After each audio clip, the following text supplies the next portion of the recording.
We begin our report with the debt ceiling. House Speaker Kevin McCarthy launched a new effort to pressure President Biden to accept future cuts in government spending as a condition for raising the debt ceiling, which is required to pay for bills Congress has already racked up. The Speaker traveled Monday to the New York Stock Exchange in an effort to gain support for his plan by tying it to the health of the economy. We are seeing in real time the effects of reckless government spending. Let me be clear, defaulting on our debt is not an option. But neither is a future of higher taxes, higher interest rates. But since the president continues to hide, House Republicans will take action. But Congress will need to act fast. The Treasury Department is already taking what it calls extraordinary measures to pay for that past congressional spending. And the Secretary of the Treasury says if lawmakers don't raise the debt ceiling, the federal government will be unable to pay its past bills starting sometime in June. So let's bring in CBS News congressional correspondent Nikole Killion on this. Nikole, did today's speech give us any specifics about what exactly Republicans want to cut from the federal budget?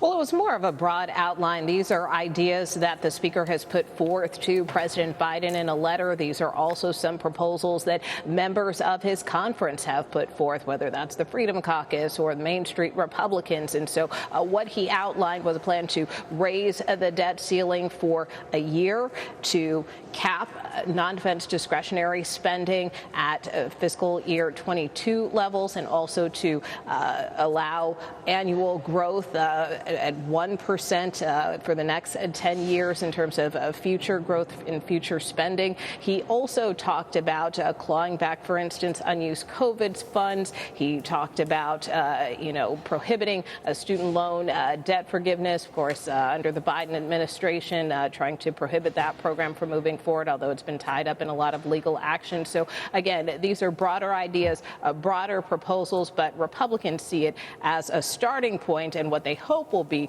the beginning of a conversation, although Speaker McCarthy says he has not spoken to President Biden since that meeting they had earlier this year. That's right. The White House position being there's no need for a conversation because the debt limit should be lifted, and those debates about spending in the future should take place in the budget process, which is what the budget process was designed for. You mentioned the Freedom Caucus and the Main Street Republicans.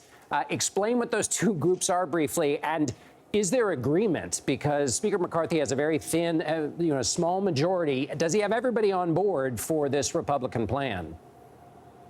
Well, he believes he can eventually get people on board, and he says that really it's about selling the American public on this plan as well. I mean, the hope is that Republicans can coalesce around a proposal and legislation that they can actually vote on within the next couple of weeks. And so while there may be differences between some of the more conservative factions of the party, like the House Freedom Caucus or, these Main Street Republicans who are more moderate, at the end of the day, a lot of the ideas do overlap, and so that's why the speaker is confident that they should be able to move forward. The question is, if Republicans were to pass some kind of plan, would it even be accepted here in the Senate? And today, Leader Schumer said that, let's see if he can even get the vote, although he did express a willingness to sit down with Speaker McCarthy along with the president. In Leader Schumer's views, he believes these are just recycled ideas, and he still wants to see a more concrete plan from the speaker and from Republicans. So, Nikole, this is about the 100-day mark for the speaker, which, of course, was made famous by Newt Gingrich, who in 1995 noted all that they'd done in the first 100 days. Speaker McCarthy called it historic. What did they claim they've gotten done over 100 days? Well, the speaker says that they have passed more bills in this Congress within the first 100 days compared to the last Congress. They have been able to pass a number of their priorities. Of course, you'll recall that House Republicans outlined their agenda in something called the Commitment to America. And so whether that is the Parents' Bill of Rights, whether that is addressing a number of issues that are key to their base, the speaker feels confident that they've been able to move the ball forward with respect to their agenda. And even now, we just learned that House Republicans planning to move forward on some type of border security package in the near future. Nikole Killion on Capitol Hill. Thank you, Nikole.